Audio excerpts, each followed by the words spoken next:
فرمایا کہ ایک عہدیدار نے اپنی بیوی سے پوچھا تھا کہ تو جو اتنے زمانے سے نماز پڑھ رہی ہے تجھے کیا ملا؟ اللہ بچائے، بہت ایسا ہوتا ہے کہ گھر میں بیوی تو بیچاری نماز کی پابند ہے، شوہر نہیں پڑھتا، نہ اس کو پڑھتا ہے نہ اس کو دل میں نماز کی اہمیت ہے۔ تو اب وہ دیکھ رہا تھا کہ پڑھتی ہے نماز، تو پوچھتا ہے کہ تو جو اتنے زمانے سے نماز پڑھ رہی ہے تجھے کیا ملا؟ میں نے یہ بات سنی، یعنی حضرت فرما رہے ہیں کہ میں نے یہ بات سنی کہ وہ شوہر بیوی سے کہہ رہا ہے کہ تجھے نماز پڑھنے سے کیا ملا، تو میں نے اس کا یہ جواب دیا کہ اس کو جواب یہ دینا چاہیے تھا کہ نماز ملی۔ وہ پوچھ رہا تھا کہ تو اتنے دن سے نماز پڑھ رہی ہے تو تجھے کیا ملا؟ تو اس کو بیوی جواب دیتی کہ نماز ملی، کیونکہ نماز خود بہت قیمتی چیز ہے۔ جس کو یہ دولت مل جائے اس سے یہ سوال کرنا کہ تجھے کیا ملا، ایسا ہے جیسا کہ ایک شخص کو کسی سے روپیہ ملا اور اس سے پوچھا جاوے کہ یہ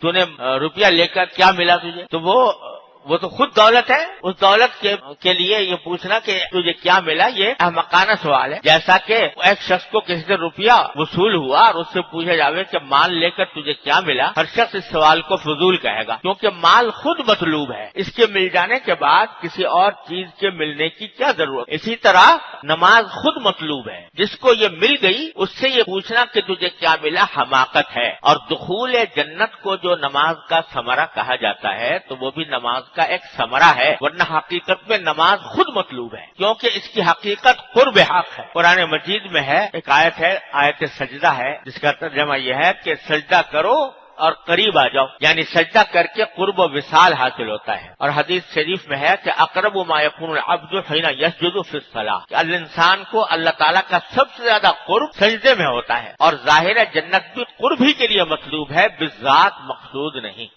یہ ایک بہت بڑی عظیم حقیقت ہے جو حضرت والا نے اس ارشاد میں بیان فرمائی ہے۔ اللہ تعالیٰ کو صحیح سمجھنے کی توفیق عطا فرمائے تو بہت سے اشکالات اور بہت سے وسوسوں کا خاتمہ اس سے ہو جاتا۔ وہ یہ کہ نماز پڑھنے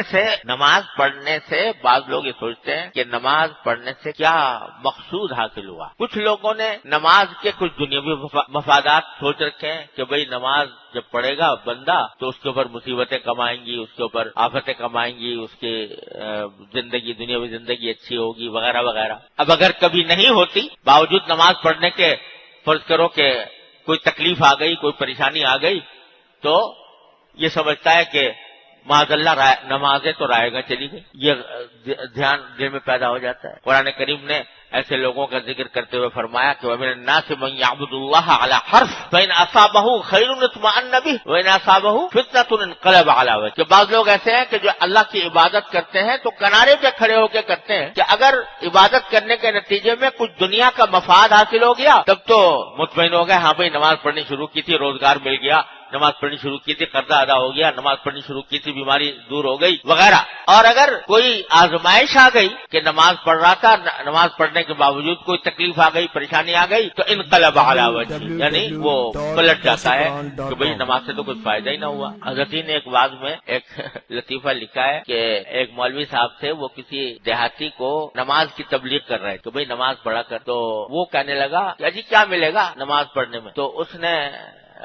مولوی صاحب نے سوچا کہ ذرا اس کو کوئی تھوڑی سی لالچ دے تو شاید لالچ سے پڑھنا شروع کر دے، تو اس کے نتیجے میں عادت پڑ جائے گی، اور عادت جب پڑ جائے گی تو پھر شاید وہ لالچ بھی ختم ہو جائے۔ تو اس سے کہا کہ اگر تو 40 دن پڑھ لے نماز پابندی سے تو تجھے فلاں چیز دوں گا اپنی طرف سے۔ ذہن میں یہ بات تھی کہ جب 40 دن پڑھ لے گا، 40 دن اگر کوئی آدمی متواتر کوئی عمل کرتا رہے تو اس سے عام طور سے اس کی عادت ہو جاتی ہے، تو عادت ہو جائے گی تو پھر یہ دل سے میں اس کے لالچ بھی ختم ہو جائے گا، پھر مانگنے بھی کیا آئے گا مجھ سے۔ مگر وہ اللہ کا بندہ 40 دن نماز پڑھ کے پوری 40 کر کے پہنچ گیا مولوی صاحب کے پاس کہ جی لاؤ۔ تو مولوی صاحب نے کہا بھائی میں نے تو سوچا تھا کہ تم 40 دن کے بعد عادت پڑ جائے گی تمہیں، تو پھر تمہیں ضرورت ہی نہیں ہوگی مانگنے کی، تو تم پھر عادت ہی ہو جائے گی تمہیں۔ تو کہنے لگا کہ اچھا اگر یہ بات ہے تو میاں میں نے بھی بغیر وضو کے ترخائی ہے 40 دن جو نماز پڑھی ہے وہ بغیر وضو کے ترخائی ہے، اللہ بچائے۔ تو بعض مرتبہ لوگوں کے دل میں نماز کی وجہ سے یہ خیال ہوتا ہے کہ نماز اس لیے پڑھ رہے ہیں کہ فلاں دنیاوی فائدہ حاصل ہو جائے، اللہ بچائے، تو یہ خیال بالکل لغو ہے۔ اگر دنیاوی فائدے کے لیے آدمی نماز پڑھے گا تو نماز نہیں ہوگی، وہ نماز تو وہ ہے جو خالص اللہ تبارک و تعالیٰ کی رضا کی خاطر پڑھی جائے، اللہ تعالیٰ کی خوشنودی کی خاطر پڑھی جائے، اس میں اللہ کے سوا کسی اور چیز کا دخل نہ ہو، وہ ہے نماز حقیقت میں۔ اور بعض لوگ دنیاوی خیالات یا دنیاوی مفادات کی خاطر تو نہیں پڑھتے، لیکن یہ سمجھتے ہیں کہ نماز اس لیے پڑھی جاتی ہے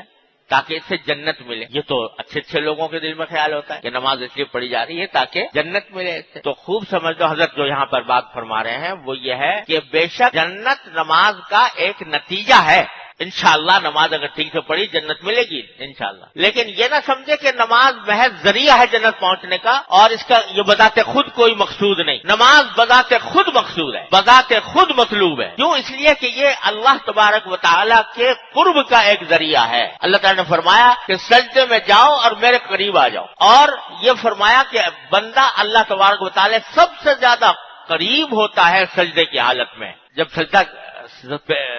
پیشانی سر رکھ دیا اللہ تبارک و تعالیٰ کی بارگاہ میں تو اللہ تعالیٰ کا قرب سب سے زیادہ اس حالت میں حاصل ہوتا ہے۔ ہمارے حضرت مجذوب صاحب رضی اللہ فرماتے ہیں میں جب سجدے میں سر رکھ دوں زمین کو آسماں کر دوں، کہ جب سجدے کو میں اللہ تعالیٰ کے بارگاہ میں پیشانی ٹک گئی تو زمین کو آسماں کر دوں، مطلب یہ کہ اللہ تبارک و تعالیٰ کا قرب اس سے زیادہ کسی اور حالت میں حاصل ہو نہیں سکتا، وہ قرب مجھے اس کے ذریعے حاصل ہو جاتا ہے، اور یہ اللہ تعالیٰ کا قرب ہی مقصود ہے۔ جنت بھی اللہ تعالیٰ کے قرب کا ایک مظاہرہ ہے اور یہ نماز بھی اللہ تعالیٰ کے قرب کا مظاہرہ ہے۔ تو دنیا میں یہ مطلوب ایسا ہی مطلوب ہے کہ جس طرح جنت مطلوب ہے اسی طرح بذات خود نماز مطلوب ہے۔ اس کو محض ایک ذریعہ اور وسیلہ نہ سمجھے بلکہ یہ بذات خود مقصود ہے، اس کو ایسا ہی سمجھنا چاہیے کہ جب نماز پڑھ لی تو مقصد حاصل ہو گیا۔ اب اس کے اوپر ثمرہ اللہ تبارک و تعالیٰ متوجہ فرمائیں گے۔